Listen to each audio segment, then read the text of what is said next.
මේක නමක් දාගමු පස්සේ හැදෙන විදිය බලලා. එකක් දෙකක් කෑවට කමන්නේ. එපාද? මන්ද බැද ගන්න. බැද ගන්න නැද්ද? මොකද කරන්නේ? ඒවත් දානවද මැද්දට? පොඩ්ඩක් ඉවර නෑ. හලෝ. අද අපි පොඩි එක්ස්පෙරිමන්ට් එකක් කරන්න යන්නේ අනු ස්පෙෂල්. මෙතන තියෙනවා ග්‍රේට් කරගත්ත අල. කීයක් වා ග්‍රේට් කරාද මෙතන? අලගෙඩි දෙකක් මේ විදිහට ග්‍රේට් කරලා ඒකේ තෙත බහින්න තියලා තියන්න ඕනේ. ඊට පස්සේ මෙතන ලුණු ගෙඩියක්ද? ඔව්. ලුණු ගෙඩියක් මේ විදිහට රවුමට කපා ගන්න. ඊට පස්සේ බටර් සහ තෙල් දාලා මේ විදිහට සොසේජස් කරල් කීපයක් පොඩියට පෙති කපලා හොඳට බැද ගන්න. ඊට පස්සේ මේ විදිහට බැදගත්ත සොසේජස් ටික එකෙන් අයින් කරගන්න. දන්නවා වගේ කිව්වට දන්නවද කරන්න යන්නද? නෑ. ඉතින් මම කරන දේ මං කියනවා. මේක නමක් දාගමු පස්සේ හැදෙන විදිය බලලා. ඊට පස්සේ ඒ පෑන් එකටම අර ග්‍රේට් කරගත්ත අල ටික මෙන්න මේ විදිහට දාලා හොඳට බැද ගන්න. රන්වන් පාට වෙනකන්ද බැද ගන්න. බැද ගන්න නැද්ද? මොකද කරන්නේ? තුනී කරගන්න. හරි ඊට පස්සේ ඉතින් බැදෙනවනේ. ඉතින් බැදයි ඉතින්. හරි ඉතින් මං කිව්වා බැද ගන්න. නැත්තම් මොකක් හරි ඔයගොල්ලෝ කැමති මොකක් හරි කරගන්න. හස්බන්ඩ් කෑම හදනකම් මේ විදිහට එකක් දෙකක් කෑවට කමන්නේ. එපාද? රොටිය තැටිය වෙන්නද යන්නේ? අන්න එහෙම අමාරුවෙන් හරව ගන්න.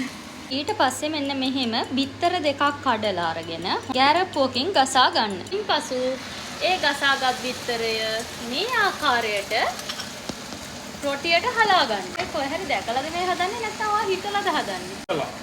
එහෙම.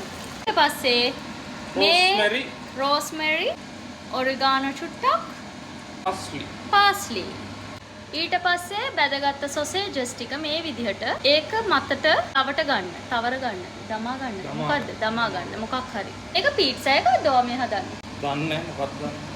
චීසුත් තිබ්බනම් මරුනේ. චීස් ඉවර. to do යානි කියලා හදමු බලන්න. මේක අනිත් පැත්ත හරව ගන්න. අපි ගානක් තියලා හරව ගමුනේ. ඔන්න මම නොකියුවයි කියන්න එපා. ආරේ. අවුලක් නෑ. ආර්ථකයි. ඒක පිට්සා අපි පිට්සා කියලා නම දාමු බබා. අපි මේකට නම දාමු guys. අල පිට්සා. පොටැටෝ පිට්සා. මොනවද දාන්නේ? ඒවත් දානවද මැද්දට? පොඩ්ඩක් ඉවර නෑ. ඊට පස්සේ අපි අර ක්‍රවුමට අගත්ත ලුණුයි තක්කලි මේ විදිහට මැද්දට තියලා කොස් දාන්නේ නැද්ද? කොච්චර වුණත් අනු කුස්සිය බාරගත්තට මං යාට ඉන්ග්‍රීඩියන්ට්ස් මතක් කරන්න ඕනේ. නේද?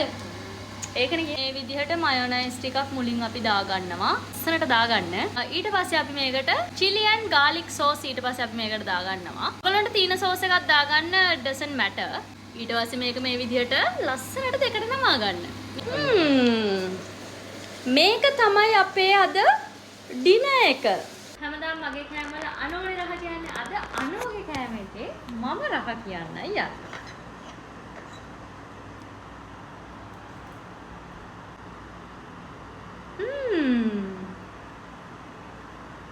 ඇත්තටම රසයි.